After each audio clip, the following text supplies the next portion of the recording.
Ya me han conocido por las videoconferencias, que hasta ahora no los conozco a ustedes, a que ven, así que es un gusto poder estar. Vamos viendo algunas cositas mientras van llegando el resto de sus compañeros. Si no han comido y quieren comprar algo en el bar, un sanguchito, algo así, lo pueden traer para acá. ¿Sí? Eso lo pueden hacer. Si quieren tomar mate, obviamente individual, cada uno también lo puede hacer. Yo no tengo problema de eso, de hecho me gusta que lo hagan. ¿Sí? Se pueden traer su termito y tomar mate acá. Para mí está más que bien, más que fantástico.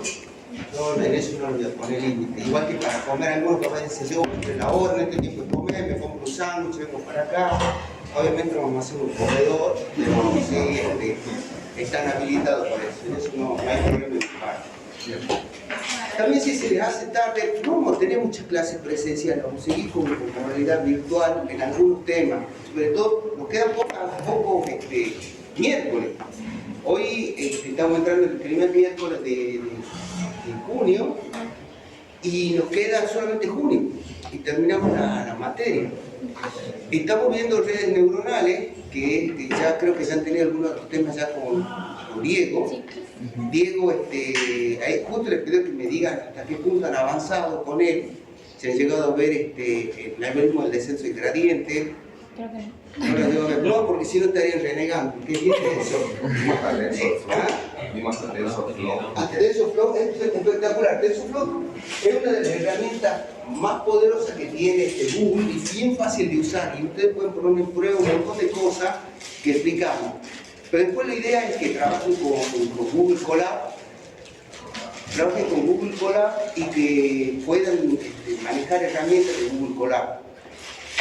Por eso es que yo le decía que la parte virtual tiene su ventaja, porque yo, por ejemplo, yo puedo estar conectado a la red de mi casa y ustedes si quieren pueden ir siguiéndome con sus máquinas. Por eso yo he pedido que las prácticas sigan siendo virtuales, no presenciales. Porque, por ejemplo, Diego le va a decir, bueno, trabajamos con el Colab. No sé si yo les mostré a ustedes. Es poderoso, es una plataforma de Juniper Network que está corriendo directamente en la nube y anda espectacular. Entonces, ahí, por ejemplo, para hacer redes neuronales, cuando trabajen ustedes con redes neuronales, van a necesitar programar en Keras. Lo bueno, porque si yo no estoy programando, no me acuerdo un byte, o qué sé yo, lo que sea, que hay mucha herramienta hecha en internet. Entonces, lo que es la programación, que ustedes van a estar haciendo un código, va a ser muy poca. De hecho, probablemente no hagan casi nada de código. Modifiquen algo de codificación, digamos, de la red neuronal que estén trayendo y trabajando. ¿Sí? Entonces, no van a necesitar entrar en programación. Aparte, después en la vida real, directamente van a usar las herramientas prearmadas. ¿Me entienden? Lo más probable es que hagan eso. Entonces, sí tienen que saber, y por eso es que nos matamos con la parte matemática y la parte básica de lo que es de backpropagation, de lo que es el algoritmo del descenso gradiente, que sí es bien denso, y no le puedo meter eso, es bien denso. Van a tener que empezar a desarrollar todos los libros de matemáticas porque tiene mucha matemática abajo, corre mucha matemática. Ahora me dicen, ¿cuánto usamos después de la vida real? Cero, absolutamente nada. ¿Qué es lo que sucede? Que, por ejemplo, necesitan, como ingenieros que son, ingenieros que van a ser, saber qué está pasando abajo. Por ejemplo, ahí va el algoritmo que usábamos hace unos años y también sirve para hacer pruebas, que es súper rápido, para hacer reconocimiento facial, reconocimiento de imágenes. Eso lo tenés andando en un par de horas de trabajo. Tenés los datasets, los pones a andar y salen funcionando las redes neuronales así de rápido. 2, 3 horas máximo. Ahora, me ha tocado trabajar con la gente de IBM y preguntarles a ellos y decirles, bueno, pero ¿qué estás usando? ¿Cuál es el método de corrección de errores que usas? Lo mismo que ahora. O sea, no tienen la menor idea. Ahora son buenísimos usando la herramienta y poniéndole producción. Y eso está bien. Pero poco. O sea, nosotros como ingenieros por lo menos tenemos que tener idea de qué es lo que está corriendo abajo. Después la matemática que les vamos a dar y les vamos a masacrar no tiene ningún práctico. La realidad es para que tengan idea de qué es lo que va a pasar abajo.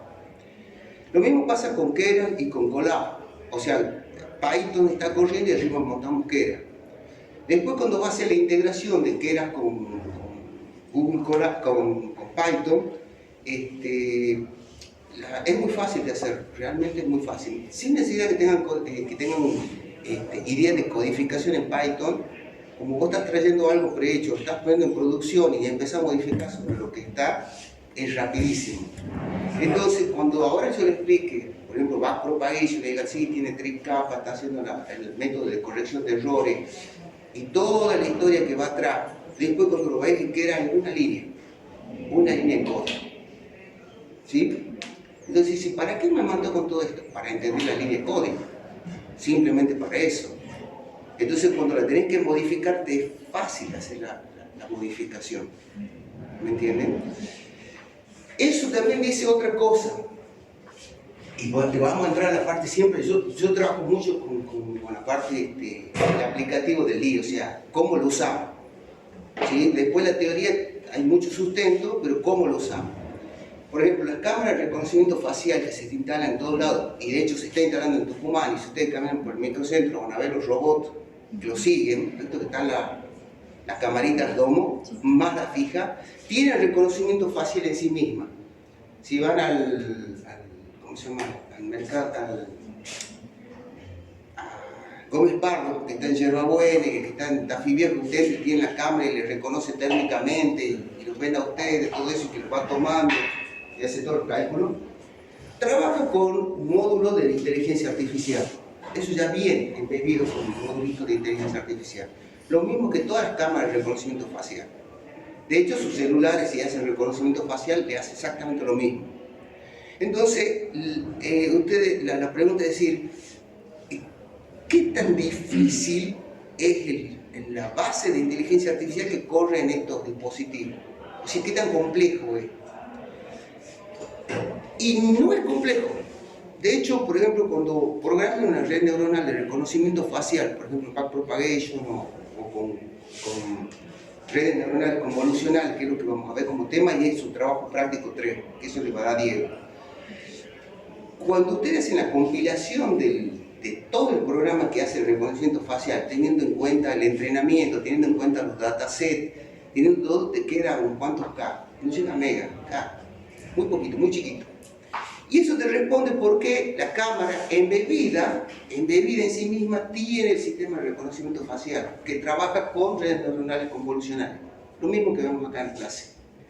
Entonces, es muy fácil dentro del firmware de la cámara embeber este sistema de reconocimiento facial.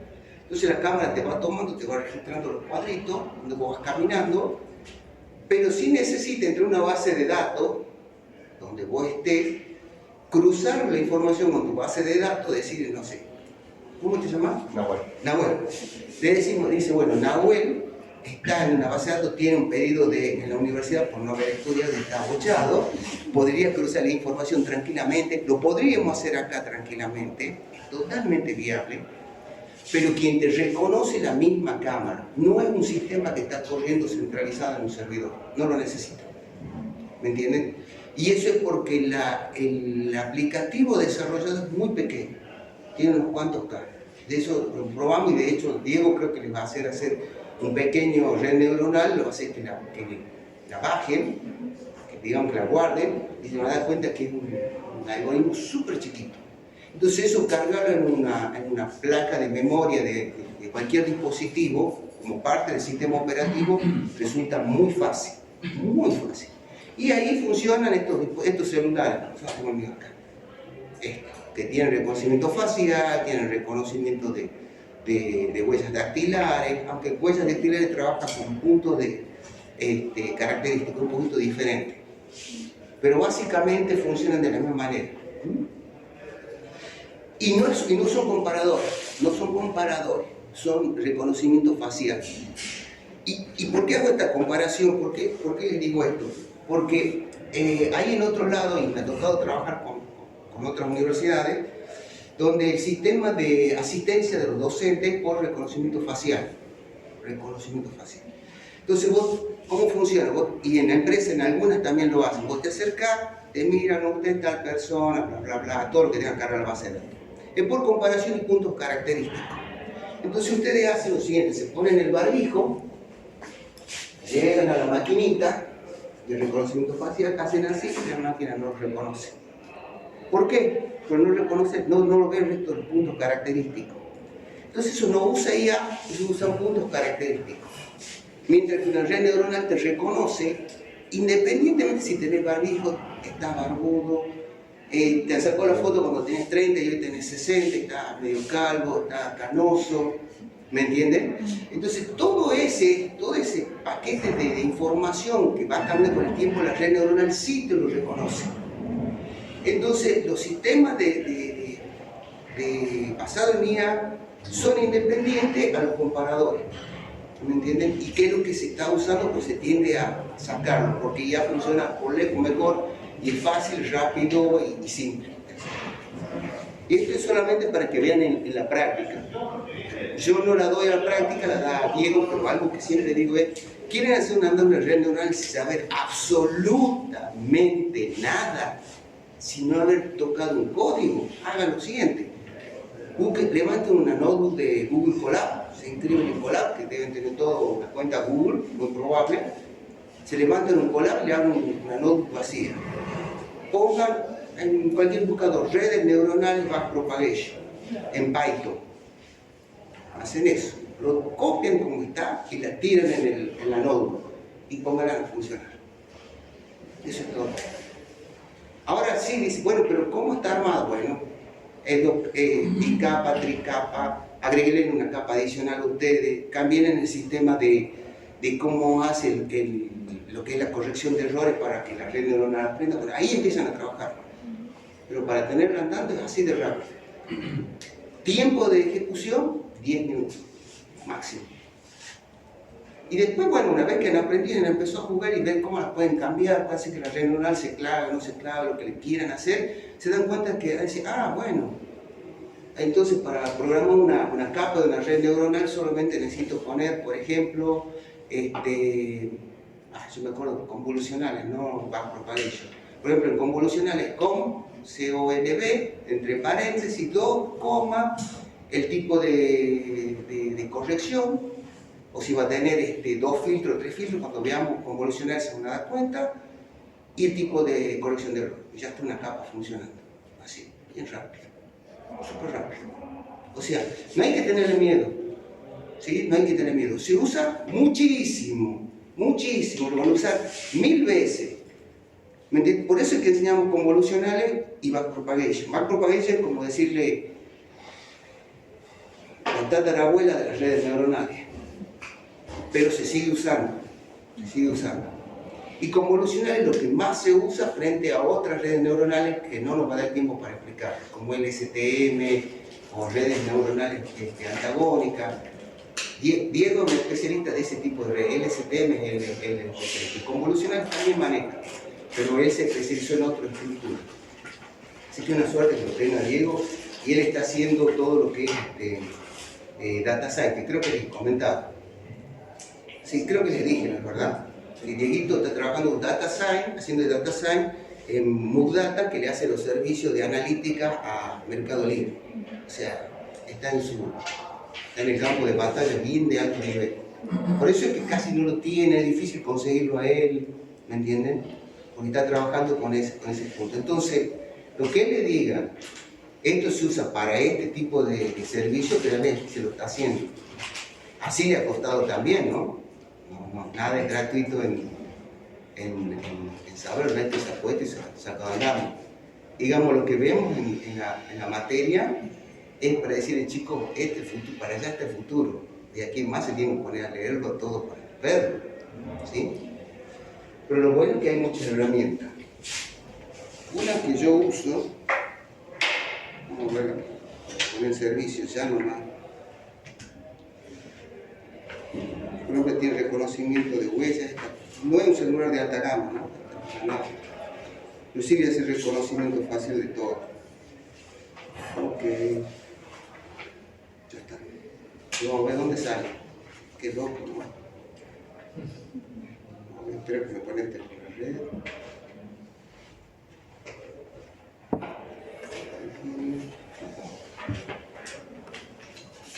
Cristo, yo estoy reconociendo a todos. Fíjate.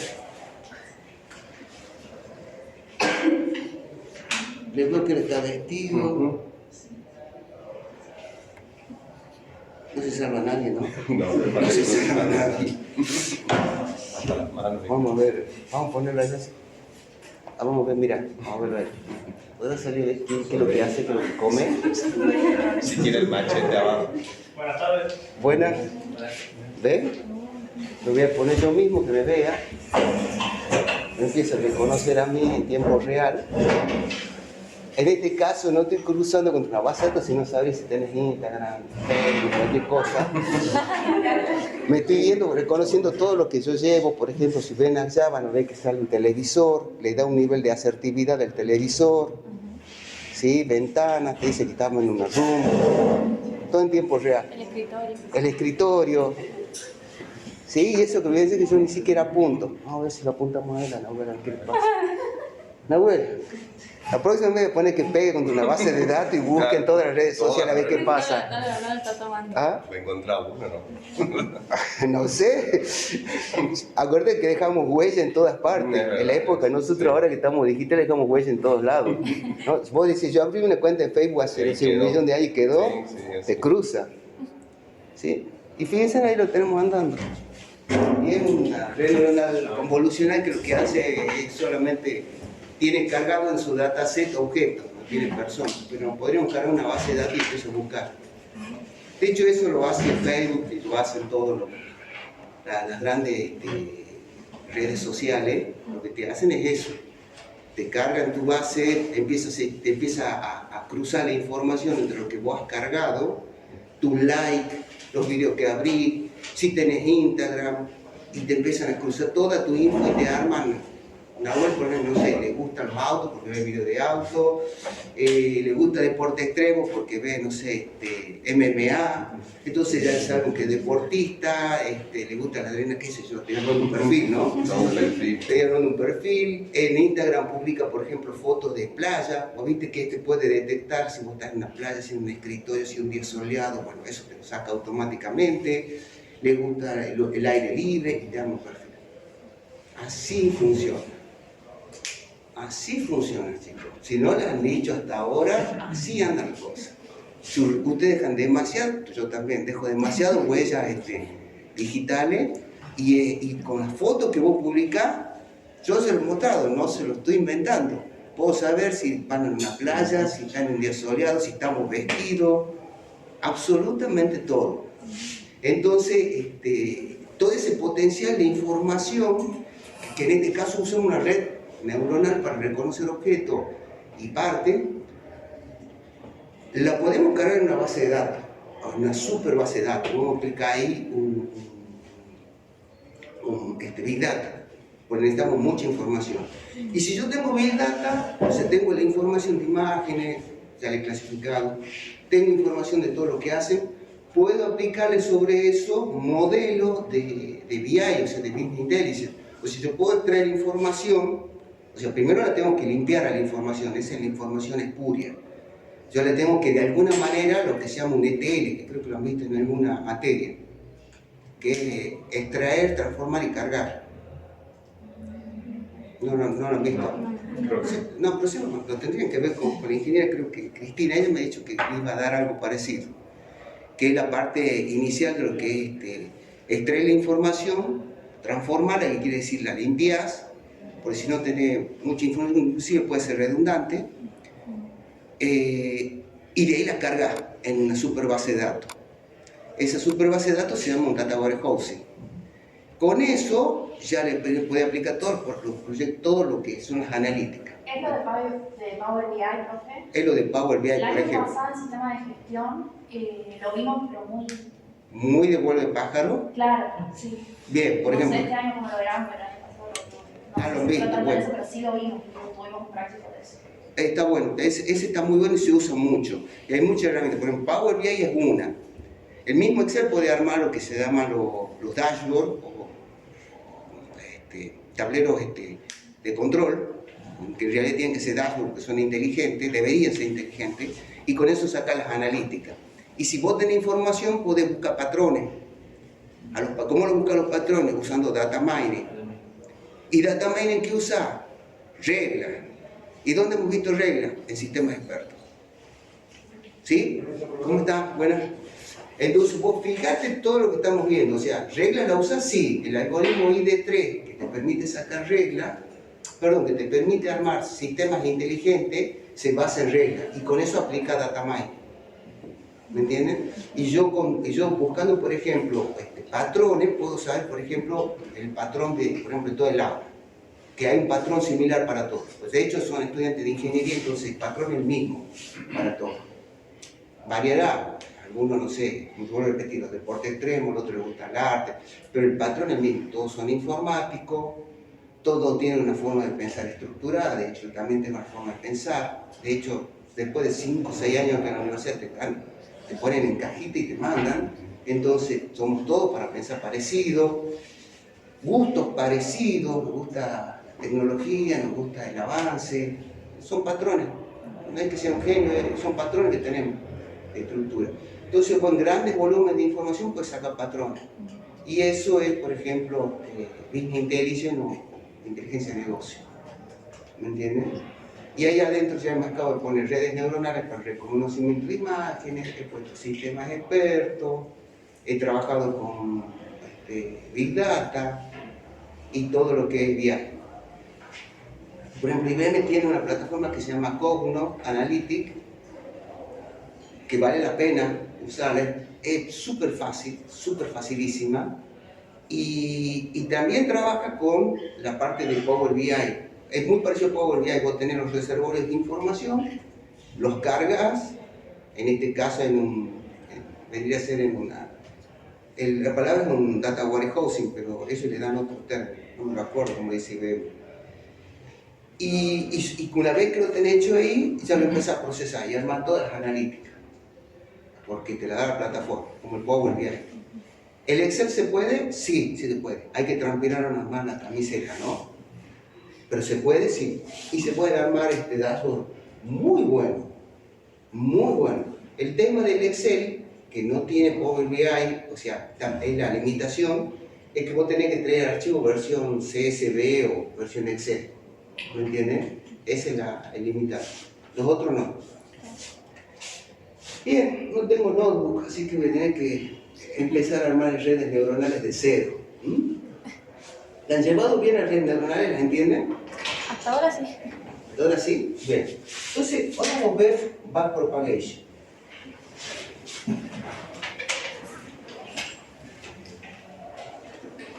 A la vieja usanza, pizarrón. ¿Sí? Sí, no. Demasiado notebook. Así es.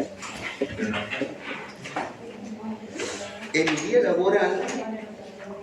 laboral, cuando estoy en un proyecto, por ejemplo, de red, y estoy trabado en alguna, porque por ahí estamos desarrollando un proyecto de gobierno, y la verdad que es un caos en algunos puntos no tenemos definiciones, y tampoco hay a quien consultar, porque en principio nosotros somos el último nivel del escalón de especialista, literalmente no hay a quien consultarle. Tenemos que trabajar en equipo, siempre se trabaja en equipo. Y armamos pizarras de esta para tirar ideas. Y si hacemos esto, y si hacemos esto, y si hacemos esto, y si hacemos... Y armamos una pila de ideas y empezamos a decir esto es una locura, o esto no se puede. Y generamos por ahí ideas que son muy buenas. Por eso el pizarrón no es tan malo. También usamos virtuales, sí, el 80% de las reuniones son virtuales, pero por ahí necesitamos reunirnos físicamente. Y vieron metodologías ágiles, desestructurado, tirar las ideas, circular todo, igual. Aplicado en otra revista. Bien, backpropagation, las redes backpropagation, voy a poner otro color, se basan en una estructura multicapa. Recuerden ser lo que vimos nosotros, son estructuras multicapa. ¿Qué es lo que quiere decir? Que la estructura neuronal se agrupa en diferentes tipos de almacenamiento que las podemos considerar como si fueran capas en el cual se va conectando. Es decir, voy a hacer un dibujito de una neurona, por las dudas no se acuerden, vamos a trabajar con una neurona. Y acá se acuerdan que yo le había dado un término que es W1, WN, y acá tenía un factor que era la sumatoria del vector de entrada XY por WI. ¿Sí? ¿Se acuerdan de eso? Y a esto yo le aplicaba una función para obtener una salida, que vamos a llamar I. Y acá tengo un vector de entrada X1 a la XN. ¿De acuerdo? Esto es lo más simple. O sea, ¿cómo se funciona la neurona natural? Es un producto de un vector o de una excitación que yo estoy generando acá por un peso. Esto lo que buscaban era hacer una similitud con lo que era la juntura sináptica que hay entre las neuronas. A esta conjunción entre los dos es una sumatoria. Esto en realidad te va a dar un valor escalar, esto te va a dar un escalar, o sea, un número, hablando mal y pronto, y le aplico una función. Esta función, que se llama de activación, me va a dar la salida. Si esta función es una función escalón, esto es 0 y esto es 1, esta salida va a ser, 0, 1. Dos valores. Y le pongo con corchetes porque los contiene. Si fuera una función sigmoidal, que es la que vamos a ver nosotros vamos a trabajar, la función sigmoidal, si mi memoria no falla, 1 más la exponencial a la menos la sumatoria de xy por wi. Esta es la función. Y tiene un dibujo 1, 0, 0,5, y se vuelve asíncrota a 0 y asíncrota a 1. Si tomo una estructura así. En TensorFlow ustedes tienen una función que se llama sigmo creo que se llama, o sigmoide, no me acuerdo cómo le dice TensorFlow. Este es sigmoidal. Bueno, y ese escalón. Tiene una estructura así, es decir, que esto va a tomar todos los valores, infinitos valores, entre 0 y 1. En realidad, ¿cómo lo pondríamos acá? 0 y 1. Sí. Es una función sigmoide. Toma infinitos valores entre 0 y 1. No lo toma ni a 0 porque es asíncrota, no lo toma a 1 porque se vuelve asíncrota. ¿Sí? Toma todo. Esta función la tienen en TensorFlow. Y también tiene una función en TensorFlow que le mostró Diego que se llama tangente hiperbólica, se escriben así, tangente hiperbólica, que es la misma función esta a nivel de gráfico pero desplazada a menos 1, entre menos 1 y 1. Esa es la función tangente hiperbólica. Entonces, esta es la estructura como función, o sea, dado un vector de entrada multiplicado por un vector de pesos, por eso le llaman pesos a esto, te va a dar un número de salida. Ese número le aplicamos una función, ya sea escalón, tangente hiperbólica, o por ejemplo ReLU. No sé si lo han visto, el Diego les explicó ReLU, la función ReLU, o lo vieron en el playground de TensorFlow. ¿Sí? Bueno, hay una serie de funciones, que es escalón no lo tiene en cuenta, el sigmoide, no me acuerdo si le llama sigmo o sigmoide, ¿no? Sigmoide. Bien, le dice tangente hiperbólica, ReLU, ponerla acá ReLU, y hay una más que me estoy olvidando del playground, hay una más. Después me la decís, es así, me decís cuál es. ReLU es una función del tipo 0 de menos infinito a... Perdón, este no es de 0 a... sí, de 0 a 1, la salida. Y acá toma todos los valores. Esta es una función ReLU. Entonces la salida ahí es de 0 más infinito. Lineal, es una función lineal. Esta función ReLU, vamos a poner aquí abajo, son las que usa las redes neuronales. O sea, esta función de acá va a ser una ReLU, una sigmoide, eventualmente una escalón. No se suele usar mucho, salvo cuando vos querés hacer una normalización de la red. Cuando vos querés normalizar y querés binalizar la red, pones una función escalón, es decir, que la red neuronal te va a dar 0 y 1. Hay una función que también se usa que se llama softmax, que uno la pone por defecto cuando programa y no le enseña nunca, pero básicamente es una función escalón que normaliza, es una normalizadora. ¿Y por qué le explico? Porque lo van a ver mucho escrito, lo van a ver muy escrito a eso. Cuando hace una red neuronal que clasifique, esa que estoy diciendo acá, que corrió en el celular jugando, la salida es una red softmax, donde el porcentaje te dice 0,7, 0,8 que te iba dando acá, lo que te dice es que está bien, tendría que darme uno, se parece a un pullover, por ejemplo, si te toma ahí, pero le tiene una asertividad de un 0,7%. Quien da esa salida de la red neuronal, quien te da ese dato es la función softmax. El resto, sigmoide, ReLU, tangente hiperbólica, que no se la usa, en realidad la tiene Playground para que hagan pruebas, pero no se la usa, es la parte de procesamiento de la red neuronal, es la parte que procesa. La salida de la red neuronal es una función softmax, cambia la función. Esto es una neurona sola. Ahora, ¿cómo armo yo una red backpropagation? Primero, creo que pueden, no se ven bien estas. Vamos a decir que se ve un poquito mejor. Bueno, si no me dicen que pasan algún color raro.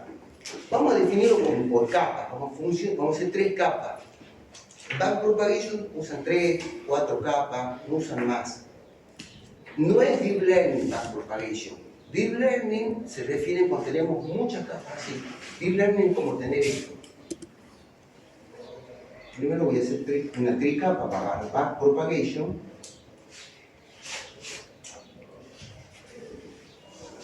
Fíjense que estoy poniendo un plano, porque lo vemos como un plano a esto. Y cuando les toque programar, cada plano es una línea de código. Cada plano es una línea de código. Cuando vos programas, por ejemplo, en Keras o en Python, una línea de código es un plano, donde incluye la neurona, incluye la función, incluye la cantidad de vínculos que tiene. Todo está escrito en una línea de código. ¿Me entienden? Entonces, cuando te toca programar, por ejemplo, una red neuronal backpropagation, como estoy haciendo de 3 capas, son 3 líneas de código. ¿Sí? Obviamente tiene una parte inicial que es el dataset que se carga. Vos tenés que subir un dataset cuando cargas la librería, cargas el dataset de dónde va a traer información, o sea, los vectores de entrada, los diferentes vectores de entrada que va a tener son dataset. ¿Va hasta aquí?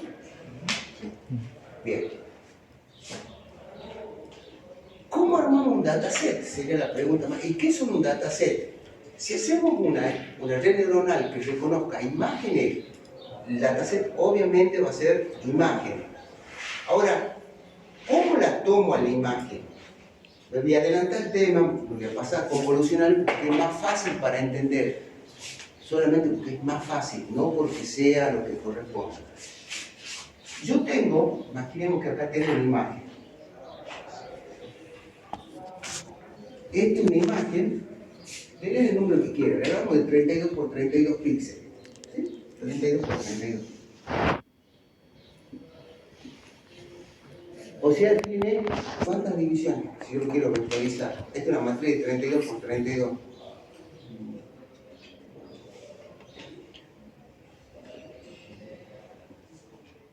¿900 cuánto? 1024. 1024, muy bien, muchas gracias. 1024. O sea que tiene un vector de 1024 componentes. Primera deducción que estamos haciendo, entendiendo cómo armo el dataset, suponiendo la imagen. Hagamos cuenta si tenemos una torre. O sea que enseño Fede Juan, una torre de comunicación. De 12 metros. ¿Ah? De 12 metros. De 12 metros. Pero este va a ser el teléfono celular. Tengo una foto de una torre, la quiero digitalizar. ¿Sí? Esta es una foto de 32 por 32. O sea que voy a tener 1024, voy a tener un vector, este vector que va a entrar a una neurona, pero que en realidad entra aquí. ¿Sí? Voy a tener un vector que va a entrar de x1 a x1024, porque le he vectorizado la imagen. ¿Entienden esta parte? Porque esta es la parte que vos entendés. Después la matemática que corre abajo, bueno, eso es más fácil, pero el tema es el concepto. 32 por 32 es una imagen bastante regular con soda, ¿no? Bastante regular con soda. En realidad tendríamos que tener imágenes de mucha más calidad. Pero si yo, por ejemplo, pongo una de 1024 por 1024, ¿me podrías calcular cuánto te da 1024 por 1024?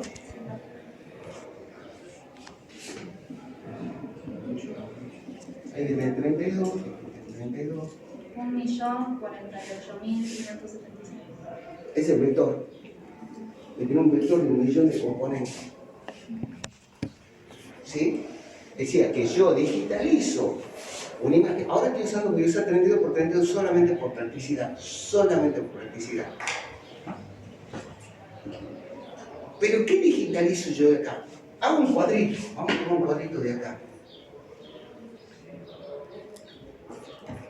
Y a esto lo voy a intentar exportar algo grande. Imaginemos que el cuadrito este chiquitito es una cosa así. Y que tiene una parte que dice que tiene acá un y el resto un celestito, una cosa así. Yo tengo ese cuadrito, que es uno de los componentes de mi imagen. Eso es lo que está en el vector de entrada.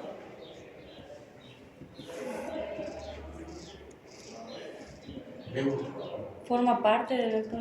Forma parte del vector, pero yo estoy sumando una imagen o que estoy poniéndole a la neurona. Yo puedo procesarlo eso con una neurona en el cual tengo que entrar un valor, multiplicar por otro valor, hacer una sumatoria y hacer esa historia. No se puede. Entonces, ¿qué hago? ¿Qué es lo que se hace en imagen? Y así funciona con convolucionales. Te toma esta imagen y te lo lleva a un valor numérico. ¿Sí? Te lo lleva a un valor numérico. ¿Cómo haces eso? Te toma la cantidad de colores que tiene la imagen y le da un valor. Entonces, hay una escala numérica, creería a mi punto de vista que es caprichosa, pero sigue lo que son la cantidad de colores que forman parte de cada píxel, que el límite está dado entre 0 y 255. ¿El RGB? El RGB, exactamente. Que te da hasta 255 valores por cada color, y ahí están todas las combinaciones habidas y por haber. ¿Me entienden? En RGB. RGB. El RGB te da hasta 255 colores por píxel. Es decir, funciona hasta los televisores viejos, los digitales, todos funcionan igual. Lo que te da la calidad y la cantidad, como yo divido la imagen, esa es otra historia. Pero sigue funcionando de la misma manera. Y si doy 1820 por 1820, lo que estoy haciendo es mayor cantidad de píxeles. Solamente eso. Pero sigue usando el RGB. 3 colores hasta 256 tonos del mismo color. ¿Sí? ¿Han entendido? Entonces, si yo tengo 256 tonos, el número que va a entrar acá va a estar, en principio, entre 0 y 255.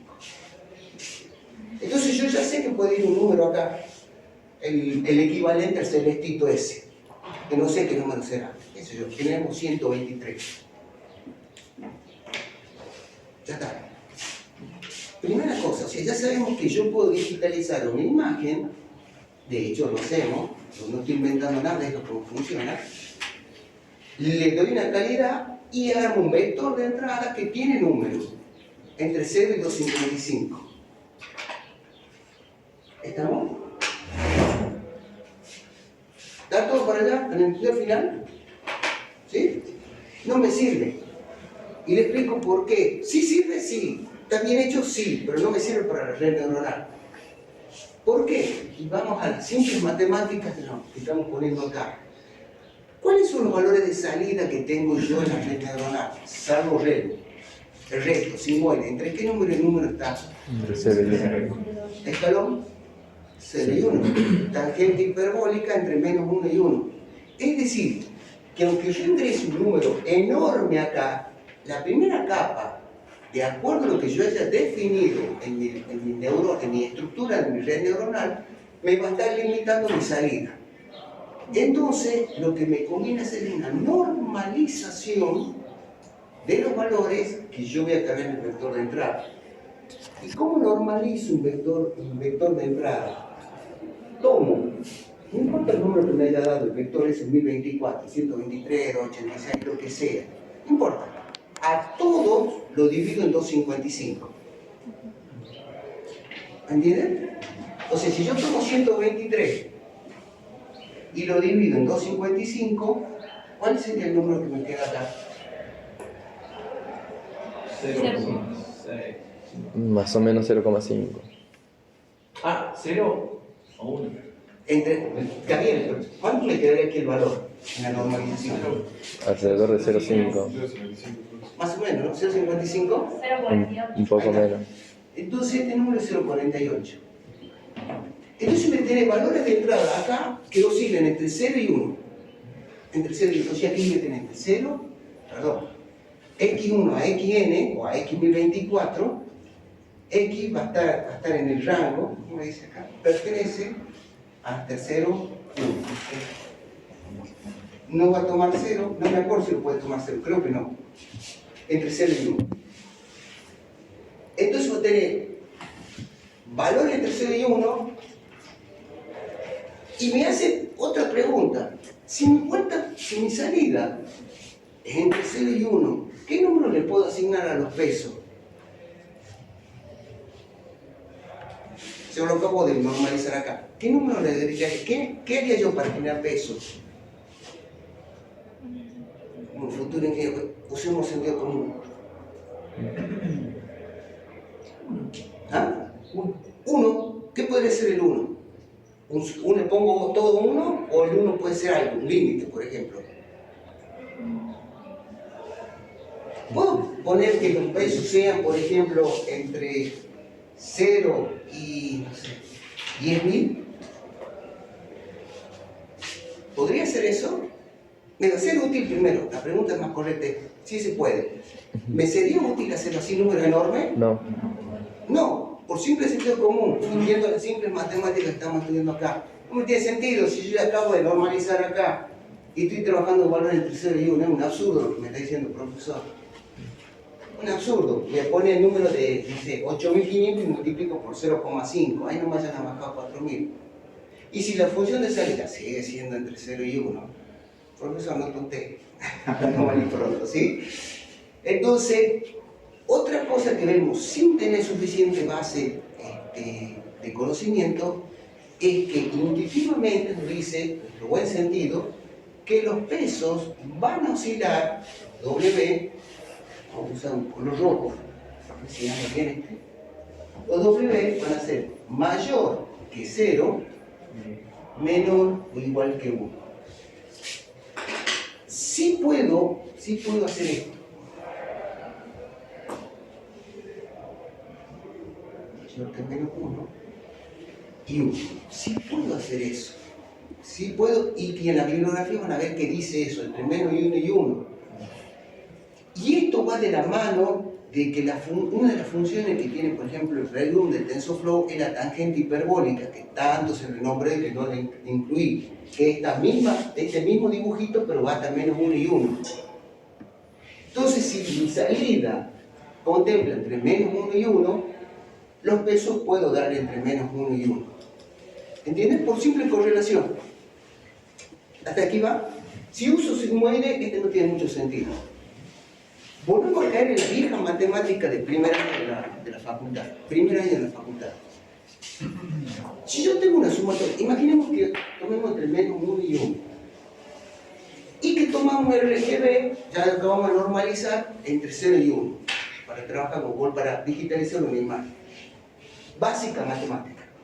Yo tengo una sumatoria de un vector que varía entre 0 y 1, y otro vector, que en realidad todos los pesos puedo vectorizarlos, porque tengo 1024 pesos por neurona. Después nos vamos a dar cuenta que esta es una matriz, pero ahora lo tomemos solamente conceptual. Si yo trabajo entre menos 1 y 1, ¿existiría la posibilidad que esto me salga 0? Sí. Y sí, doble vector tercero. Pueden anularse los positivos con negativo y esto volverse un 0. Por lo tanto, esta función nunca va a funcionar, en teoría nunca va a andar. Por eso es que otra gente te dice, no señor, no haga esto, hágalo esto. Solamente por eso, para que no se me anule. No es que esté mal, solamente para volverlo práctico. Esto es practicidad pura. Ya alguien se ha golpeado la cabeza y le ha salido 0 y le ha dicho, bueno, no había sido tan bueno usar. Entonces, solamente por esto. Entonces sabemos que los pesos, otro de los conceptos es, varían entre menos 1 y 1, esto es la teoría, y la pregunta que nadie me ha hecho es, profesor, ¿y cómo asigna usted los pesos? Nadie me lo ha dicho. ¿Cómo piensan ustedes que se empieza asignando los pesos? Sentido común, acuérdense, futuro ingeniero, sentido común. Siempre piensen eso. Piensen como ingeniero o estudiantes de última ingeniería, que es casi lo mismo. Esta es de tener claro. Sí, sacó el peso, lo digitalizó, lo dividió en 255, sacó los numeritos y cargó un vector de la primera imagen. Primera imagen. No tenemos una sola, tenemos muchas imágenes. ¿Y ahora cómo he hecho los pesos? Un gatito quiere hablar también. ¿Qué opinan? El propio Diego había mencionado algo, era un ejemplo, por ejemplo, si teníamos que conducir y se enseñaba por primera vez a conducir y, por ejemplo, tenía que doblar a la izquierda y si no doblaba bien a la izquierda, tenía que asignarle peso o algo así, que está relacionado con eso para que aprenda nuevamente a doblar, pero correctamente, porque ya había doblado a la izquierda, pero tenía que doblar mejor a la izquierda. Entonces, ¿cómo aprendí al principio? Y probando. Exacto. Es parecido, probando. ¿Y qué significa probando? Al principio, al azar. Entonces, una de las reglas, y esto ya en teoría dice que en la etapa inicial de todas las redes neuronales, cuando vos haces la inicialización de la red neuronal, todos los pesos de todas las neuronas se generan al azar, a libre albedrío, a lo que Dios le dé. Perdón, a lo que habíamos definido nosotros y que Dios nos permite tener energía para que ande en nuestra computadora, ¿no? Entonces, la etapa inicial generamos vectores de cada una de las neuronas W, si yo defino entre menos 1 y 1, al azar. Cualquier valor al azar. ¿De cuáles? De todas. Entonces, en la etapa de inicialización empezamos a hacer lo siguiente. En backpropagation, definimos primero la estructura que va a tener. En este caso nos define una estructura tricapa. 1, 2, 3. ¿Podemos tener 4 capas? Sí, podemos tener 4 capas. Backpropagation no se caracteriza por tener mayor cantidad de capas. 5, 6, 7. Por más que lo hayan visto en TensorFlow. Backpropagation no lo hace. TensorFlow ya apunta más un punto que se llama Deep Learning, o sea, aprendizaje profundo. El concepto de aprendizaje profundo viene que esto tiene, no sé, 80, 90, 100 capas. Eso se llama Deep Learning, donde el aprendizaje se hace entre todas ellas. Esto no es gratuito, Yo puedo poner, profesor, no sé, 100.000 capas, y si querés, sí. Ahora, que ande otra historia, porque hay otros problemas relacionados a esto. Y Backpropagation sufre al tener mayor cantidad de capas. Se ve que hoy no vamos a ver Backpropagation entero, ¿no? No, son casi las 3, y quedó que a las 4 lo iba a liberar. Pero sí, conceptualmente, ¿cómo se llama? Generalmente, vuelvo a repetir, generalmente se usan tricapas. Generalmente. ¿Puede usarse una cuarta capa? Sí. Entonces, uno de los puntos de diseño en la red neuronal Backpropagation es definir la estructura. Hemos definido una estructura tricapa. Segundo, Se define la cantidad de neuronas que forman cada una de las capas. ¿Cómo la definimos? Libre albedrío o que alguien haya hecho una red neuronal para una determinada tarea y necesite, y haya probado que esa estructura funciona. O sea, no hay una regla que te diga, usted, por ejemplo, quiere, para hacer una red neuronal, no sé, clasificadora de imágenes, no de imágenes, de planta. Que mira la planta y sabe qué planta es. Por ejemplo, es una planta amarilla y te saca a qué especie pertenece. ¿Saben que alguien ya le haya hecho a esa red y te diga, mira, hemos probado con, por ejemplo, 80 neuronas en la capa esta? O sea, yo tengo 80 neuronas. Este es el número 80, este es el número 1. ¿Sí? En la segunda capa hemos puesto 25 neuronas, porque hemos hecho series de pruebas y funcionan muy bien. Y ya más o menos te van dando los datos. Si no, es simple prueba y error. No hay otra, es simple prueba y error. Pero alguien ya se quemó los papeles, ya renegaron mucho, entonces ya te dan los tips. Lo mismo pasa en convolucional. Hay cosas que ya están hechas, gracias a Dios, si no es prueba y error. Entonces te dicen la segunda capa va a tener de la 1 a la 15. Y la tercera capa sí es fácil de definir. Esta sí, esta es la última. Si yo hago una red neuronal que me clasifique, por ejemplo, 10 tipos de especies de planta, o 10 conjuntos de especies de planta, la cantidad de neuronas de salida va a ser 10. ¿Sí? Es así de tontito, pero hay veces que no, se puede hacer con menos, y funciona igual. ¿Me entienden? Entonces vamos a hacer más simple. De la 1, porque voy a clasificar planta, a la 10, porque me va a dar 10 conjuntos de planta. Si yo no hubiese utilizado esta, o sea, esto es lo que me va a decir lo siguiente. Aquí, en esta, si se acuerdan, después que lo estoy volviendo loco, con un montón de funciones, le hablé de la función softmax. Nombré una función softmax, que no está en TensorFlow, esa no está en TensorFlow. Pero se usa muchísimo, muchísimo se usa. Esa función softmax te activa una neurona y te dice, esta neurona cuando se activa, o del grupo de estas que se activa, siempre se activa una. Si yo voy a clasificar 10 conjuntos, te va a decir, esta es, no sé, especie de menos nombre de alguna. Flores, no sé, rosas. Te va a dar todo flores rosas. Entonces, y esta, por ejemplo, te da eucalipto. Entonces, y aquí va a haber en el medio 10 tipos de estructura. Entonces va a ver que cuando veo una flor que se parezca a una rosa o que tenga color rosa o algo que dé rosa, se va a activar este y el resto no se va a activar. Eso es función softmax. Se activa una sola, una solita. ¿Sí? Así funciona softmax. ¿Cómo lo podría hacer yo si no tuviese softmax? ¿Qué podríamos usar nosotros si tuvieran menos neuronas? Para, por ejemplo, 10 conjuntos. La regla. ¿Ah? ¿Cómo? Escucha. Una función que maximice. Maximice. Entonces te daría que una sola. ¿Podemos tener una sola neurona de salida? El último valor es máximo. ¿Ah? El último valor es máximo. El último valor máximo. ¿Y el mínimo valor cuál sería? El minimizar. ¿La función minimizar o la función maximizar? O maximizar.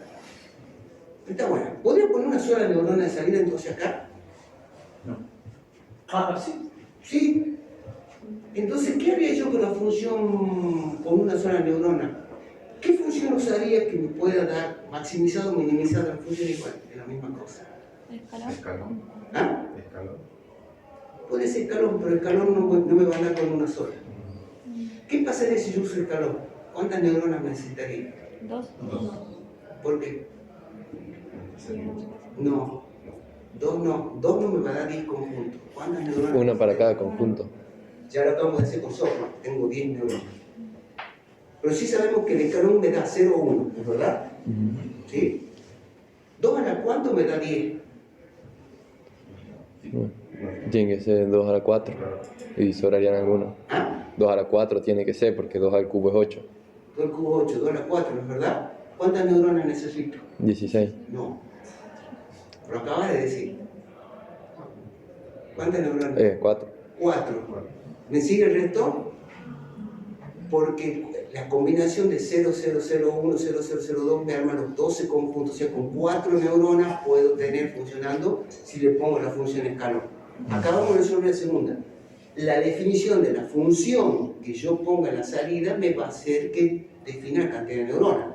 Y ahora toma, no me acuerdo tu nombre, ¿cuál era? Sergio. Y Sergio dice, maximizar la función. Bien. Entonces, ¿cuántas neuronas necesitaré si yo maximizo o minimizo la función? ¿Y qué función uso? Será la pregunta. ¿Está buena? Y te digo sí. Ahora, ¿cómo? Solo voy a tirar la idea. Yo sí la tengo. Teoría. Hace tiempo el solver de Excel Sí. utilizaba la función maximize o minimize. Se cargaban los valores, digamos, por términos. ¿Y te sería mínimo o te sería máximo? Claro. ¿Y te sería valores intermedios? No. Ah, directamente sería Sería un el máximo, o sea, maximizar Entonces cae en escalón, cae en la función escalón. Pero ¿qué pasa si yo uso esta función en la salida? ¿Cuántos valores puedo tener con esta función? Infinitos valores entre 0 y 1. Sí, señor, infinito valor de atención. ¿Puedo poner un rango? ¿Puedo poner 10 rangos? Sí. ¿Puedo usar una sola neurona acá que sea la función simodal y de acuerdo al rango me dé una definición? Entonces tenemos otro concepto. Fíjense cómo vamos cargando los conceptos, sin necesidad de ponernos en la teoría cruda y cruel. Conceptualmente sabemos que si yo he puesto una función de tipo sinusoidal, puedo poner una neurona acá, una sola, obviamente son rangos de 10, y de acuerdo como lo haya entrenado, aquí ya se ocupa de entrenamiento de la red, eso ya es otra historieta, pero como función anda. Puedo poner una sola neurona que sea sigmoidal y que ella sea la que me dé, de acuerdo al rango del numérico que me dé la red neuronal, ubicarlo y clasificarlo. ¿Me entienden? ¿Me entienden a eso? Es importante que lo entiendan. Entonces, a nivel de lo que es el diseño de la red neuronal, yo voy a tener, primero, definir las capas. Ahí yo he definido 3 capas porque este se usa. Puedo definir 4 y va a andar bien. Segundo, he definido la salida de acuerdo a la función que yo quiero que me clasifique. Si una clasificadora, como estoy haciendo, si uso softmax necesito 10, si uso escalón necesito 4, si uso sigmoidal lo hago con 1. Ya saben otro concepto. Ahora, ¿cómo defino estas dos? Alguien me ha dicho cómo hacer esto y alguien me ha dicho cómo hacer esto.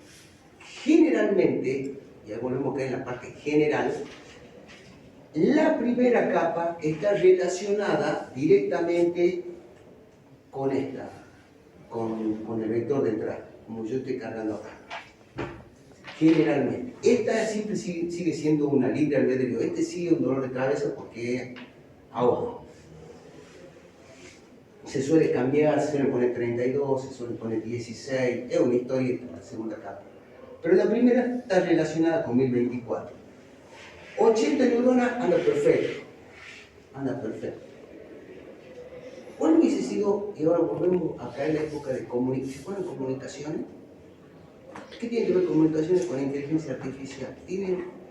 Siempre los números te ayudan. La matemática funciona.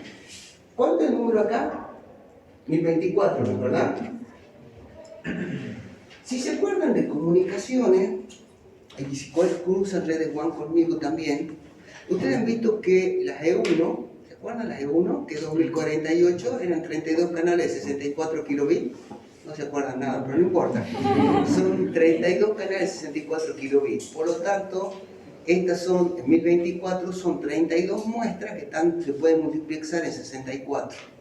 O sea, hay una correlación directa entre el valor que yo estoy digitalizando, no está digitalizado, acá, que son los 1024, con esta. Es decir, puedo poner 128? Sí, y va a andar muy bien. 256, por supuesto que sí, va a andar muy bien. 64, sí, y el valor mínimo. Entonces, podemos hacer una aproximación de la red neuronal en función de lo que yo esté cargando acá. Ese es el otro concepto. Usted me dice, ¿pero qué tan preciso es? No hay precisión.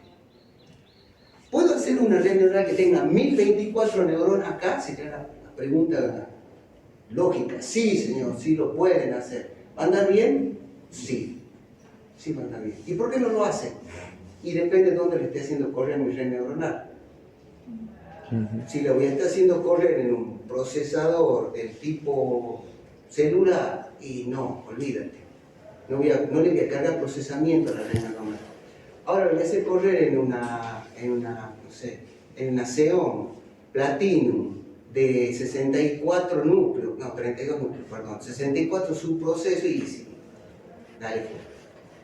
O lo voy a hacer correr con un módulo de gráfico que esté instalado en la computadora que me acelera todo el proceso, un acelerador gráfico y sí, anda bien. ¿Entienden? Ahí es donde entra la idea. Yo elegí 80 porque ya más o menos lo había calculado. Viejo, no entiendo. Tengo que decir un genio. Ya por muchas pruebas y errores me he dado cuenta que andaba. Entonces ya tenemos definido. Ahora, ¿cómo anda esto? Eso también lo hemos visto en clase. Yo tengo, primero lo he vectorizado, he hecho un vector. 32 por 32 le paso a un vector. Ahora yo tengo 80 neuronas que tienen 1024 pesos, ¿es verdad? ¿Y qué es 80 neuronas por 1024 pesos? ¿Qué es eso?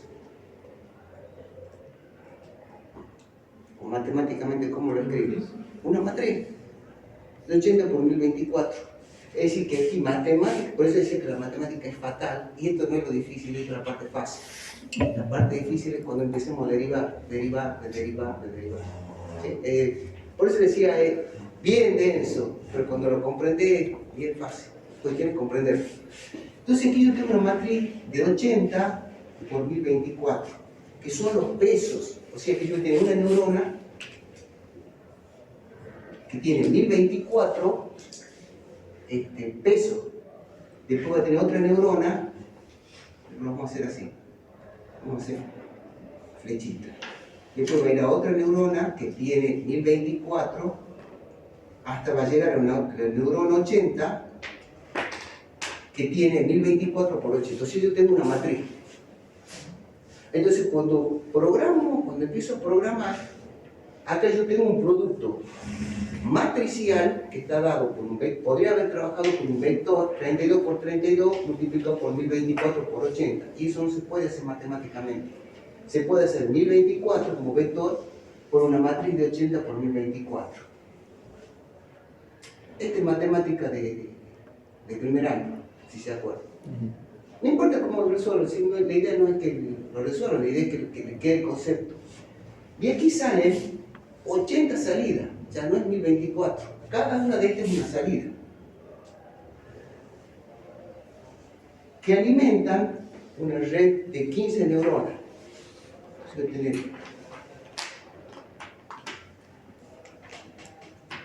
Vamos a borrar esta para que no se confunda. Y de la misma manera, va a ir para acá, va a ir para acá, va a ir para acá, va a ir para acá. Y aquí tienen una matriz de 15 por 80. Y el vector de salida es de 80. ¿Entienden? El vector de salida, que es un vector, yo lo vectorizo, son las salidas de las 80 neuronas, que multiplican una matriz de 80 por 15. Las salidas de estas son 15 salidas que alimentan 10 neuronas. Y esta es una matriz de 15 por 10. Si uno hiciera la parte matemática y me ponga a desarrollar el producto matricial, toda esa historia, van a dar cuenta que esto se puede hacer. Y la salida de esta es un vector de 10 componentes, como lo planteo acá. 10 componentes, pero lo bueno que softmax se ocupa de decir, se activa uno y el resto 0, 1 y 0. o 1 y 0, o como el que sea, pero siempre hay uno que se activa. ¿Me entienden? Siempre hay uno. Softmax. Ahora, yo aquí, generalmente, esto ya es generalmente, la función de activación, vamos a ver si consigo negrita, es verde, no puede ser, pero la función de activación, si yo defino en esta que sea sigmoide, va a tener esta estructura. Si este es sigmoide, va a tener esta estructura también, o sea, valores entre 0 y 1, entre 0 y 1, y esto obviamente está entre 0 o 1. Entonces aquí va a salir con cualquier valor, aquí va a salir con cualquier valor, pero como los pesos yo lo he inicializado todo entre 0 y 1, siempre los valores numéricos van a ser acotados, siempre van a ser acotados. No va a haber problema, porque fíjense, yo pongo una sumatoria acá. Entonces, cuando le asigne un peso, cuando le asigne aquí un vector de entrada, por ejemplo la torre, hago el proceso y aquí ya que estoy haciendo torre, voy a poner torres, porque me va a ser útil ahora. Vamos a borrar flores, no me es útil, pero sí la parte que yo estoy digitalizando. Torre, router, cualquier cosa de eso, vamos a poner. Esto es torre. Y aquí vamos a poner router, qué sé yo. Este se tendría que este salir activado con 1 y el resto todo 0. Tendría. ¿Qué es lo que nos dice la buena lógica? ¿Cómo lo hace, profe? Si usted lo que ha hecho ha generado pesos al azar, le carga un vector que sí está digitalizado bien y quiere que este se active. No estoy tan seguro que se active. Sería la respuesta correcta. Y la verdad, no se va a activar así. Va a haber una diferencia, capaz que sale aquí, porque es softmax, podemos ver los otros restos. 0, 0, 0, 1, y aquí está diciendo que esto es un, no sé, es un switch. Yo he dicho que esto es un switch. Y yo estoy cargando la imagen acá. ¿Me entienden? ¿Por qué va a salir eso? Y porque todos los pesos de aquí los hemos inicializado al azar. No importa que la imagen sea de una torre, los pesos han sido inicializados al azar. Entonces va a salir cualquier cosa. Entonces, ¿qué hacemos? ¿Cómo? Y ahí empieza el proceso de entrenamiento. Recién empezamos a entrenarla. Yo hice el diseño primero. Mi diseño ha sido definir la cantidad de capas, 3 capas. Definir la cantidad de neuronas. Yo quiero clasificar componentes de telecomunicaciones, 10 componentes, 10 neuronas de salida. Defino la función softmax. Definir la función softmax. Definí que, dado el vector de acá, con un porcentaje aproximado que me funcione en la capa de entrada. Y esta libre albedrío, 15, 16, lo que sea. Y probamos. Y sí definí que las funciones de activación de las 2 capas sean de tipo sigmoide. Eso sí definí. Y la salida obviamente es software. Eso ya está definido. ¿Qué hice después? Generé los vectores al azar. Como los vectores es un vector de los pesos por cada una de las neuronas, en realidad yo estoy definiendo una matriz de entrada. Defino otra matriz de entrada, defino otra matriz de entrada. Perdón, son 3 matrices. Eso es automático, eso es rapidísimo. Eso, en línea de código creo que son 2 líneas de código, que es inicializar peso, creo que se llama así, init w entre 0 y 1, eso es todo. Perdón, es una línea de código. Que me acuerde yo en Python, porque yo no estoy trabajando tanto en Python, pero es una línea de código. Y chao, se terminó el trabajo. Pero lo que realmente estás haciendo es inicializando todo. Y luego cargas el peso, multiplica por la matriz, sale otro, perdón, un vector, multiplica por la matriz, sale otro vector, multiplica otra matriz, sale otro vector, multiplica por esta matriz y sale en teoría un vector que se activa uno por cada uno de ellos. Y así funciona. Listo, ya tenemos mandando la red neuronal. No anda bien. Y ahí empieza a decir el proceso de backpropagation. ¿Cómo hago yo que torre, yo estoy poniendo una imagen, una torre, salga en torre? ¿Cómo hago eso? ¿Cómo hago que este sea 1 y todo el resto 0? Yo puedo fíjense lo que le voy a preguntar. ¿Puedo cambiar el vector de entrada para que me dé ese de arriba? ¿Puedo cambiar este? No, no sigue la imagen. ¿Qué tengo para acá? Fíjense, este es mi red. A este no lo puedo cambiar.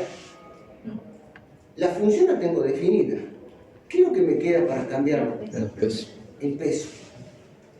Entonces las redes neuronales aprenden, y este es otro de los conceptos que es más importante, modificando los pesos que hemos definido al azar. Ese es el concepto de la red neuronal. La red neuronal aprende modificando los pesos. Su proceso de aprendizaje consiste en modificar los pesos.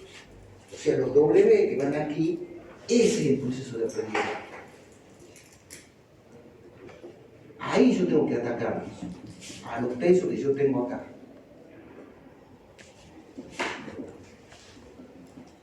A esto lo tengo que atacar.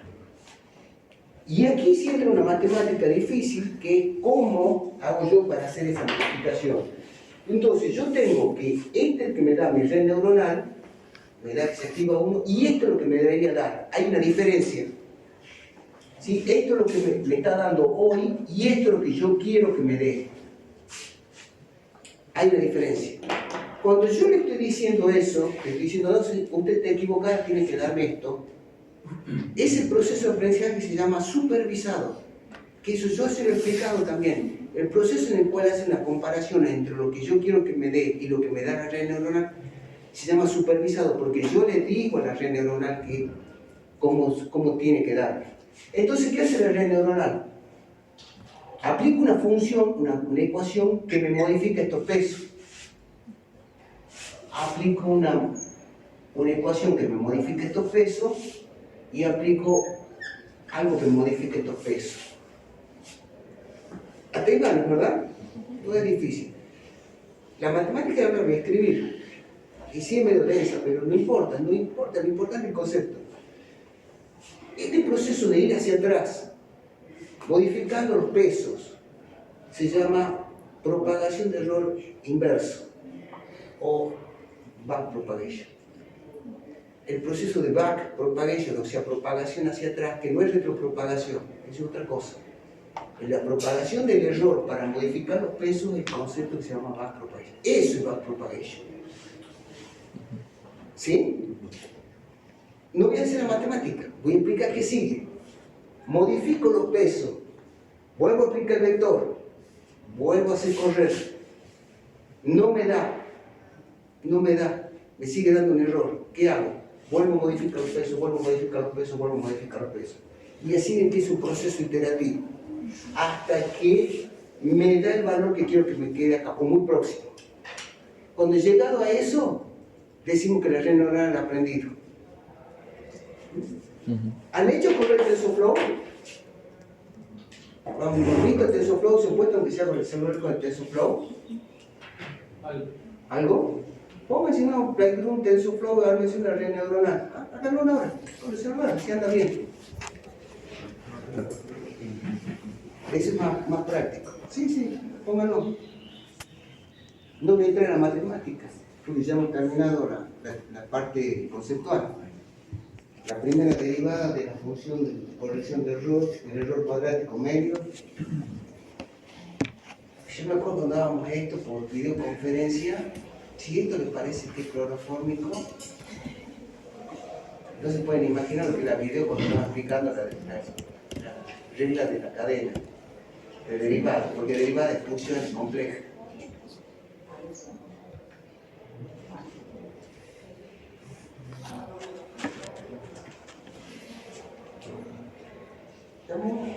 Como hace 15 minutos más vamos a parar. Ahí vamos a terminar. Hay alguien que viajaba a Santiago, ¿no? ¿Quién es? ¿Vos te vas a Santiago? ¿Venís para acá y te volvés a Santiago? Ah, bien. Hay varios chicos, amigos míos santiagueños.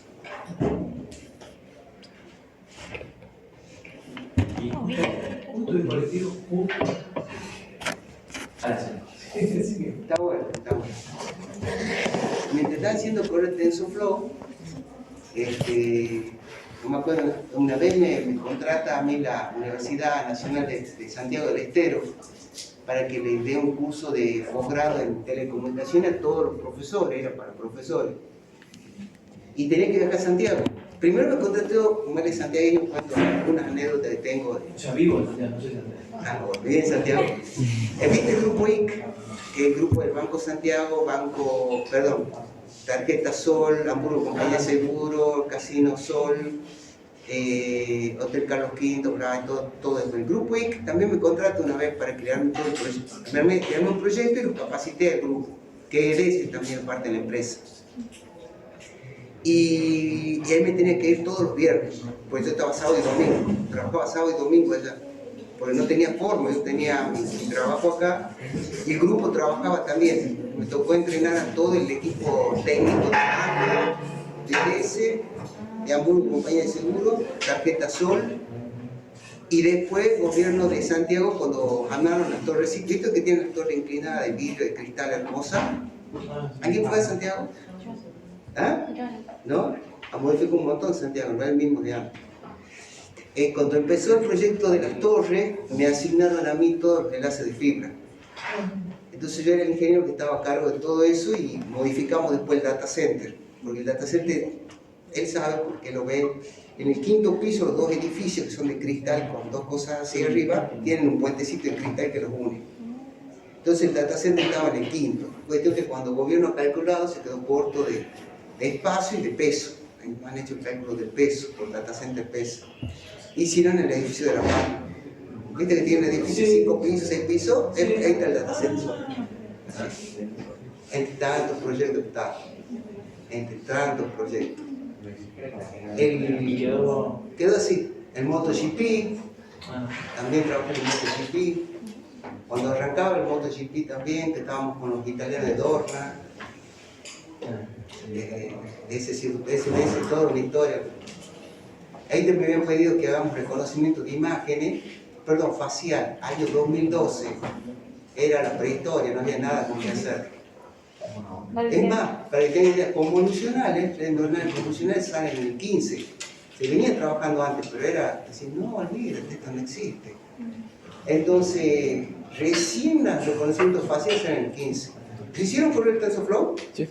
Bien, ¿qué es lo que sale en el enunciado ya que lo tenía ahí? ¿Qué es lo que te dice en la parte, en el extremo? ¿En cuál de los? En el que está que vos apretas para que empiece a correr el TensorFlow. ¿Cuál es la palabra que sale? Arriba a la izquierda dice Sí, arriba a la epoch, izquierda. ¿Ah? epoch, que es el tiempo que transcurre, tasa de aprendizaje, método de activación, que están las funciones sigmod, tan, Bien. relu. Bien. Aparece tasa de aprendizaje, ¿qué más? Activación, o sea, la Función de función. activación que estamos viendo, ¿qué más aparece? Regularización, Regularización y el epoch, sí, tasa de regularización y tipo de problema. tipo de problema. ¿Bien? Si ustedes lo tienen en el celular corriendo, aunque no ande bien, ¿vieron que le sale la palabrita epoch? El epoch, si usted pone a cualquier red, no importa, y te va a empezar a contar tiempo, te va a empezar a contar, ¿qué son eso? ¿Qué es lo que estás viendo vos ahí? Sí. Tiempo. ¿Te El aparece tiempo. un número que corre Sí, y sigue creciendo? sí. ¿Cuántas veces crece? No sé, en función de segundo. ¿Ah, sí? ¿Y qué número te aparece en la tasa de aprendizaje? Un número muy chiquito, 0.03. A ver, ¿quién más? Cambiarle, alguien que cambie, en vez de 0,03, póngale 0,1. 0.1. Sí. No le pasa nada con ese TensorFlow, no se le va a quemar más. No sé. Ahora llega la solución más rápido. Sí, señor. Entonces la tasa de aprendizaje, ¿qué es lo que te fija? ¿Cuánto tarda en aprender la red? Ajá, ¿y los epoch bajaron? Sí, ¿Bajaron los epoch? Entonces, ¿cuál es el concepto de epoch? el tiempo que tarda. No es tiempo de tal. Bueno, Las ¿Qué? veces que vuelve para atrás. Sí, las veces que vuelve para atrás. Entonces tenemos otro conceptito. El epoch, que te lo da el TensorFlow muy lindo para jugar, te dice lo que yo le acabo de decir. Tiene que volver acá, empezar con esa de vuelta. Tiene que volver acá, atravesar de vuelta. Vuelve, o se aburre de volver. ¿Cuántas veces lo has hecho? ¿1000? acá cuando hemos subido la tasa de aprendizaje dice 665 y ya llegó a la 665 solución. vueltas. Obviamente lo hace velocidad de máquina, por lo tanto hemos deducido que el epoch son las iteraciones que hace esto. ¿Sí? Entonces sabemos que TensorFlow le da el nombre de epoch al proceso iterativo de aprendizaje. aparece algo que se llama la tasa de aprendizaje, ¿no es verdad? Sí. Ujú. Bien. Dice, ¿qué es eso de la tasa? Es lo que aprende el profe, no sea, no le busque 5 horas al gato, tiene una sola y estaba llorando en la ventana. Pero, ¿qué es eso? Sabemos también intuitivamente que el proceso de aprendizaje se hace variando los pesos. O si yo no tengo que cambiar los pesos, ¿cómo los cambio los pesos? Entonces, los pesos tienen que cambiar. Va a aparecer una fórmula que el peso nuevo va a ser igual al peso que ya habíamos cargado, no importa qué número me haya dado, puede ser el proceso inicial, al anterior, digo poner anterior, más, ahora sí, algo que me modifica ese peso. Yo le he puesto más, puede ser menos, no importa el número que sea, pero en la ecuación va a ser esto. Más un algo, un delta, que es lo que me produce la modificación. ¿Y qué me has dicho que tira el TensorFlow? ¿La que era? ¿La tasa de qué? En la tasa de aprendizaje. Tasa de aprendizaje. Entonces aparece aquí un término, ETA, que es la tasa de aprendizaje. Entonces, acabamos de deducir una fórmula, sin entrar a volvernos locos con la matemática, que nos dice que para poder modificar el peso y me haga este proceso iterativo hasta que aprenda, o sea, hasta que llegue el valor, yo tengo que, a este ya lo tengo, este es un valor que yo le cargaba aleatoriamente o en el proceso anterior iterativo, eso ya lo tengo. Este es el elemento que me permite hacer la modificación, el delta que me modifica. Y esta es la tasa que me permite aprender, o sea, con qué nivel de velocidad aprende. Este es el que me permite. ¿Podría haber puesto esto así? Uno, creo que te permite TensorFlow. ¿Sí? Sí. Te permite uno. Sí, permite uno. Sí, permite uno. ¿Anda? Sí va a andar, ponelo a andar. No va a aprender, pero no importa. Ponelo a andar. O va a aprender al turno. Sí. ¿Ah? Sí, en la gráfica tiene muchos picos. ¿Qué es lo que sucede? Está bien esto, pero la gente también se dio cuenta que esta tasa de aprendizaje lo que evita es que vos, a ver si se nota el pizarrón, lo que evita, vamos a borrar este sector, porque ya lo necesito, es que empiece a oscilar el proceso, porque ¿qué es lo que sucede? Si yo modifico los pesos radicalmente, puede ser que me desvíe y vuelva y nunca converja, no hay un proceso de convergencia. O sea, me va a costar llegar a que me dé siempre uno acá y va a estar oscilando. Para evitar ese proceso oscilatorio le agregan una tasa que no es 1, que es un valor chiquito, para evitar que converja en forma prematura. Solamente para eso lo hacen. Entonces, ¿qué pasa? Dice, no, bueno, profe, pongamos muy chiquito. Pongamos uno muy chiquito que llegue el proceso de convergencia y aseguramos que converja. Intuitivamente, ¿qué pasaría si pongo algo muy chiquitito? Avanza muy despacio. Sí, señor. ¿Y si pongo muy grande? Va a cambiar mucho, va a demorar también. Se alterna, ¿no? ¿Ah? Alterna. Empieza a alternar. Hay una gráfica que nosotros tenemos en el PowerPoint que la hace así, que es como si fuera una parábola. Vamos a trabajar con los ejes coordenados. Lo hace así. Que dice que algo así, un proceso de convergencia, y de acuerdo al ETA que estemos utilizando, si ponemos un valor muy grande, empieza a descender y que empieza a ser, perdón, empieza mucho más arriba porque es una parábola. Una parábola de ese, este es el algoritmo del descenso del gradiente, que es toda una historia de aprender. Pero si le pones, por ejemplo, 1, empieza a hacer esto.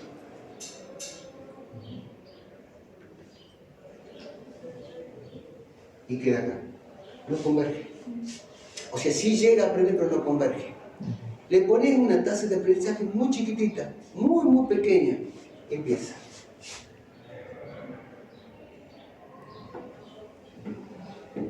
¿Qué pasa para acá?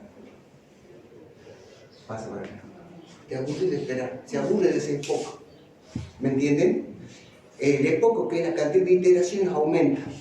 Entonces, para evitar eso, hay mnemotécnicamente un valor que es 0,1. ¿Por qué? Porque alguien ya lo ha probado, se ha roto la cabeza y se da cuenta que con 0,1 el proceso de convergencia llega hasta aquí, no llega a ser 0, pero anda, o sea, los valores son correctos. Entonces, cuando está muy próximo, vos decís, bueno, listo, ya sabemos que está bien, la parás. Acabamos de aprender una muestra, el de Torre.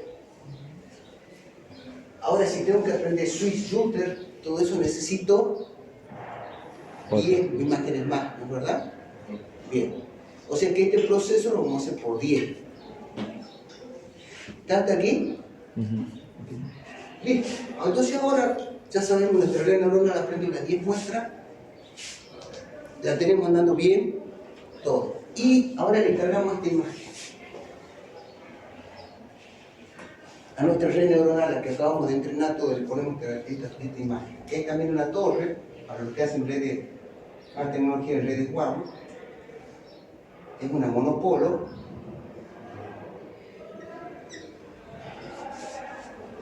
Es una monoposte, un poste con dos parámetros, y la ponemos en la red neuronal. ¿Qué opinan? ¿La va a reconocer?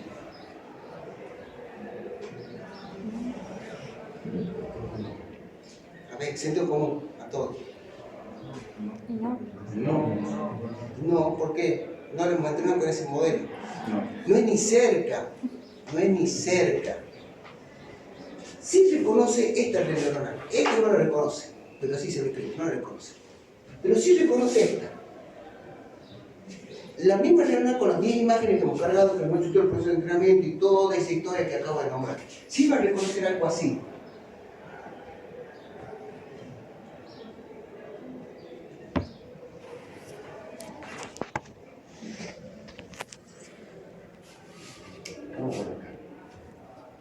La cargamos con eso, así algo bien distorsionado. La red neuronal ve el proceso de aprendizaje y dije, esta es una torre, nivel de asertividad 0,8%, creo que he hecho correr el celular que está acá. ¿Entienden? Acabamos de tener otro concepto. La red neuronal tiene una extremada capacidad de poder encontrar patrones contengan ruido o no tengan ruido, pueden detectar eso. Y acabamos de ver lo que si yo hago esto lo va a reconocer. No importa que no esté bien entrenada, que le falte parte. Pero si yo le cambio la imagen y le vuelvo a poner el monopolo que puse recién, vuelvo a hacer esto.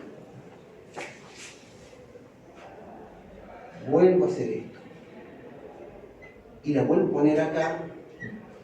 No la va a reconocer porque no ha sido entrenada, no hay nada que se parezca a eso. Entonces, ¿qué es lo que necesitaría hacer? Entrenarla con cada modelo. Entonces, ya tenemos otro concepto más. Fíjense cómo sumamos cositas en nuestra cabeza. Sin entrar en la matemática, que es densa. Para poder entrenar la red neuronal necesito cargarle con un conjunto de imágenes. Y eso se llama un dataset, un conjunto de información, un conjunto de objetos. Si yo quiero que me reconozca torres y que pueda reconocer torres que no hayan estado, al menos necesito entrenarla con 1000 torres. Y si tengo 10 objetos, 1, 2, hasta 10, tengo 1000. Sí, 10 por 1000 me va a dar 10.000 imágenes. Bien, entonces un dataset de 10.000 imágenes. 10.000 imágenes. Y si ustedes, por ejemplo, bien googlean, fíjense si googlean, ahora y busquen este dataset, el Minit, creo que se llama, Minit. Creo que se llama Minit. Minit 100 y Minit 10. Fíjense si se llama así, no me acuerdo de memoria. O dataset Minit, pongan, a ver qué le da, dataset Minit. ¿Cuántas imágenes les da?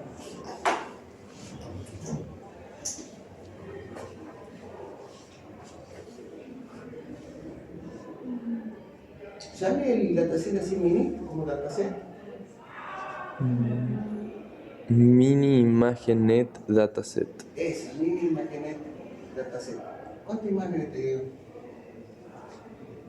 No me acuerdo cómo se escribe, así que estoy tan computarizado que me olvido, tengo que ponerlo en Google. Este dataset consiste de 50.000 imágenes de entrenamiento y 10.000 imágenes de... ¿Cuántas imágenes de entrenamiento? 50.000 imágenes de entrenamiento y 10.000 imágenes de prueba. O sea, tiene 60.000 imágenes.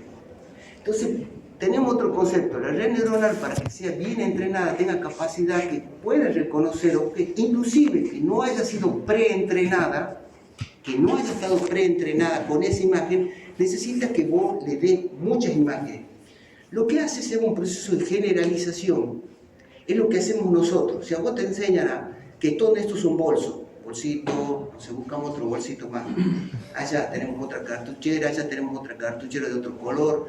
Y le damos a una persona que vea, no sé, 1000 veces diferente. Cuando lo vea el objeto, dice sí, el objeto es cuadrado, tiene un cierre superior, no es muy grande, guarda algo.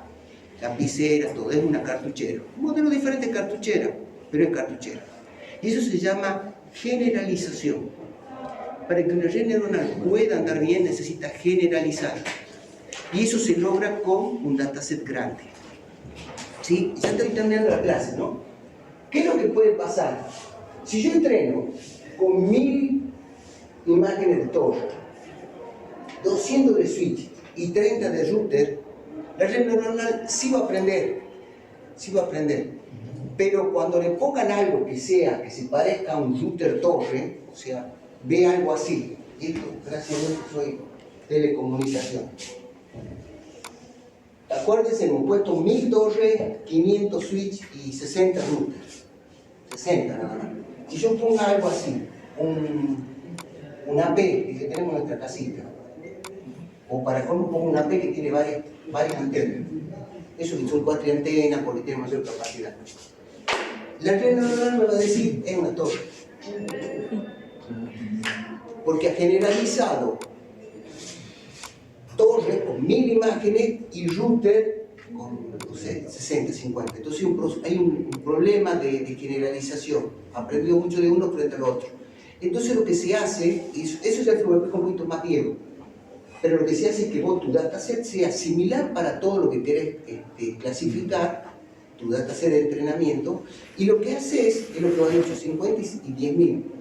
Vos decís, yo voy a entrenarla, si tengo, por ejemplo, 10.000 imágenes, 1000, la voy a entrenar con 800, 800. ¿Sí? Entonces, lo voy a entrenar con 8.000 dataset.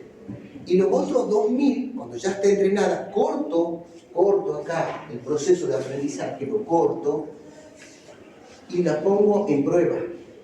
Y veo cuál es el nivel de asertividad que tiene mi red con los 2.000 que son muestras.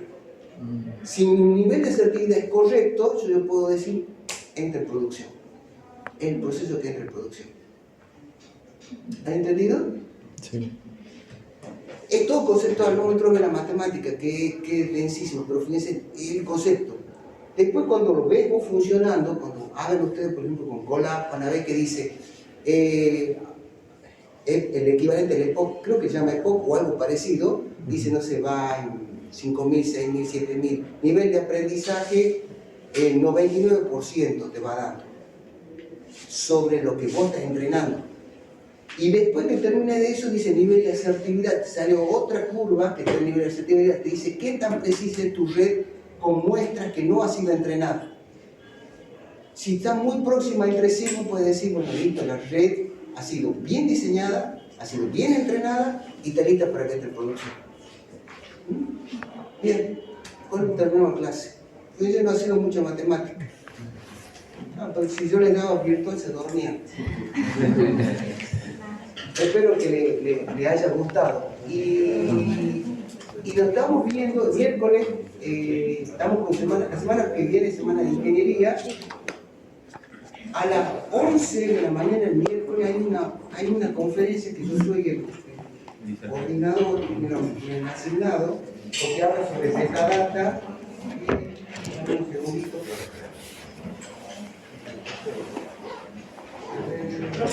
Sí. No, hoy solo tomo asistencia. Sigue siendo por aula, pero no tomo asistencia. Igual se pone y se presenta. Igual se pone y se presenta.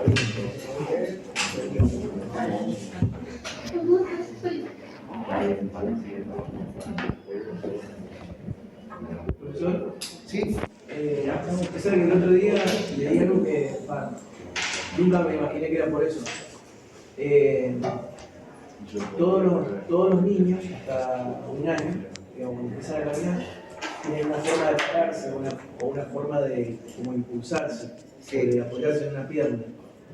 Y justo pues, estaba leyendo esto, y en realidad no es por una cuestión de herencia ni No, de. están Es por aprendiendo. la vista. ¿Ah? Es por la vista. Puede ser.